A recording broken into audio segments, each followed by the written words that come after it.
وہ آپ ساتھ ساتھ کرتی تھیں، ساتھ ساتھ پرائیویٹ ایگزام دے رہی تھیں، وہ سٹرگل کیا تھی وہ ہم جاننا چاہتے ہیں. دیکھیں، جب میں کراچی لاہور سے موو کر کے کراچی اپنے فرینڈس کے ساتھ آئی تھی، بس دل میں یہی تھا کہ وہاں جا کر اپنے فیوچر پہ کام کروں، آزادی کے ساتھ جس طرح کی من چاہی زندگی گزاروں. تو جب یہاں آئی، یہاں آ کر میں ہجرت کالونی میں اسٹے کیا، کچی آبادی تھی، تو ٹرانس کمیونٹی میں پڑھائی دور دور تک نظر نہیں آ رہی تھی. بس بھیک مانگنا اور سو جانا، یہی ان کی زندگی تھی. سٹارٹنگ میں آ کے میں نے بھی بھیک مانگی. جب میں نے 1 سے 2 سال ویسٹ کر دیے بھیک مانگ کر، میں نے بولا یہ میری زندگی نہیں ہے، اللہ نے مجھے اس کام کے لیے پیدا نہیں کیا، مجھے اپنی تعلیم دوبارہ سے شروع کرنی چاہیے. میں نے پرائیویٹ انٹر کیا. پہلے میں نے دیکھا کہ آیا کہ میں بیگنگ کر کے پڑھ سکتی ہوں یا نہیں. جب میں نے دیکھا کہ میں نے انٹر کر لیا ہے، پھر میں نے کراچی یونیورسٹی سے جا کے BA میں ریگولر ایڈمیشن کروایا. پھر اس کا مطلب یہ ہوا کہ میں صبح اٹھ کر، ہماری کمیونٹی کے زیادہ تر لوگ صبح سویرے اٹھ جاتے ہیں، 7 بجے 8 بجے سگنلز پر پہنچ جاتے ہیں. تو میں بھی ان کے ساتھ 7 بجے سگنلز پر چلی جاتی تھی، وہیں ناشتہ کرنا.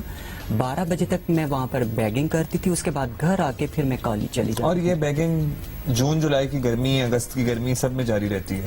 دیکھیں، جب انسان غریب ہوتا ہے نا، اس کو گرمی سردی ان چیزوں سے کوئی فرق نہیں ہوتا. دیکھیں، آپ جن لوگوں کے ساتھ تھیں، آپ کی کمیونٹی کے اور بھی لوگ تھے، آپ ایک واحد بندہ ہیں جو بیچ میں پڑھ رہی ہیں، تو کیا اور لوگ انسپائر نہیں ہو رہے تھے کہ بھئی یہ کچھ اور ہی کرنا چاہ رہی ہیں؟ بھی لوگ ہوں گے ظاہر ہے اس میں. نہیں، میں سب سے چھوٹی تھی ہجرت کالونی میں. میں نے آج تک اپنی زندگی میں یہ نہیں دیکھا کہ اتنی کم ایج کی جو ٹرانس ہے وہ آ کر کمیونٹی میں رہنے لگ جائے.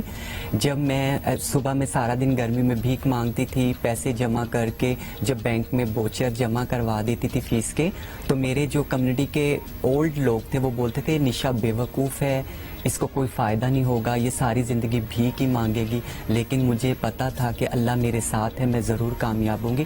آج وہی لوگ مجھ پر پراؤڈ کرتے ہیں، وہی لوگ مجھ سے ہیلپ مانگتے ہیں. ابھی آپ کا لا کمپلیٹ لا ہو گیا؟ کالج میں ویسے I am very curious, law college میں کیا ایکسپیرینس تھا اسٹوڈنٹس کا، ٹیچرس کا؟ آپ کو کس طرح ریئیکٹ کرتے تھے؟ دیکھیں، پہلا سال جو میرا تھا وہ بہت ٹف گیا، کہ اسٹوڈینٹس مجھے دیکھتے تھے تو عجیب سا فیل کرتے تھے.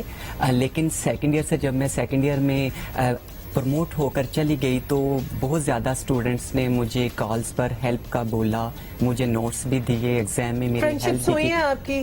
ہاں، جیسے کالج یونیورسٹی میں گروپ جاتا ہے. ہاں، لڑکے ہیلپ کرتے تھے، میرے گھر پہ بھی آتے تھے، کوئی بھی چیز کی مجھے ضرورت ہوتی تھی.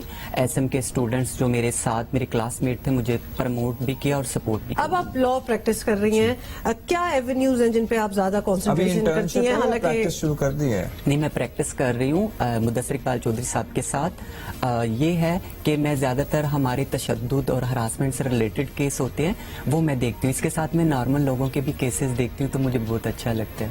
ہاں، جب میں کورٹ میں فرسٹ ڈے گئی تھی تو میں نے میل لائرز کا ہجوم دیکھا تھا. میں گھبرا گئی تھی کہ میں اتنے زیادہ لوگوں میں پریکٹس نہیں کر سکوں گی جبکہ میں ایک تھرڈ جینڈر ہوں. لیکن الحمدللہ سٹی کورٹ کے جو لائرز ہیں بہت اچھے ہیں، مجھے سپورٹ کرتے ہیں، میری ہیلپ کرتے ہیں، مجھے کوآپریٹ. اب آپ تو صرف لا ہی کرتی ہیں نا، پریکٹس کرتی ہیں، اب کوئی اور سائڈ میں آپ کو کمانے کے لیے کسی اور کام کی ضرورت نہیں؟ دیکھیں، میں ایک NGO چلا رہی ہوں، ٹرانس پرائڈ سوسائٹی. میں اپنی NGO کے پلیٹ فارم سے اپنی کمیونٹی کے لیے ووکیشنل ٹریننگ انسٹیٹیوٹ، ایجوکیشن اور ہیلپ لائن بنانا چاہتی ہوں تاکہ جو ینگ ٹرانسجینڈرز آ رہے ہیں وہ نشا کی طرح روڈوں پر جا کے بیگنگ نہ کریں، بلکہ وہ میرے پاس آئیں، میں ان کو اسٹڈی کرواؤں، ان کی ہیلپ کروں تاکہ وہ بھی آپ لوگوں کی کمیونٹی میں جا کر عزت کے ساتھ جاب کریں اور زندگی گزاریں. What an inspiring story, Nisha. Thank you so much.